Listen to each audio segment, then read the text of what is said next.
আর তাহা লোকমানা শুধু সোয়ে গুলো টানা গুইয়াতে লোকমার আহক উদো হলো গাছে উড়া মিনাবি নাম দর নজর ফাহাম কোন ইমাবো এজহাজে আসার না ওসনাস গায়তে দাঁড়াত নাসা দিরা সখন পায়া বমিরাত তৃষ্ণা মোস্তাসকি পদরিয়া হামচুনা বাকি ও যুবক বাবারা, তরুণ বাবারা, মুরব্বী বাবারা, আমরা যে খানাটা খাই একটা খানাও আপনিও বানান নাই, আমিও বানাই নাই।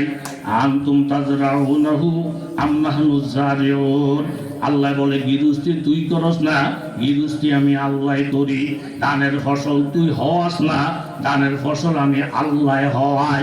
আপনার আমি যখন খানা খাই, লোকমাটা যখন দেই, এই লোকমাটা গলার মাঝামাঝি গিয়া ভিতরে যাওয়ার আগে আল্লাহর কাছে অনুমতি চায়। আল্লাহ লোকমানা সদস্য এগুলো টানা গুয়াত লোকমার আহক বোধ হলো। ওই লোকমা আল্লাহকে ডাক দেও, আল্লাহ গো, এই বেঈমানের বাচ্চায় নামাজ পড়ে না, এই বেঈমানের বাচ্চায় দমে দমে তোমারে গালি দেয়, এই বেঈমানের বাচ্চা আমার নবীরে গালি দেয়, একটা দিন মসজিদের মধ্যে যায় না। আমার তো মন চায় না তার গলার ভিতরে গিয়া তার আমি রিজিক হিসাবে শান্তি দিতাম।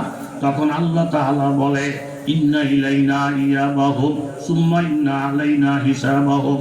ওরে লোকমা, আমি হুকুম দিছি তুই ভিতরে যা। মাবুদি হুকুম না দিলি এরকম গলার মধ্যে খানা আটকাইয়া কত হাজার হাজার মানুষ মারা গেছে। জোরে বলেন ঠিক কিনা?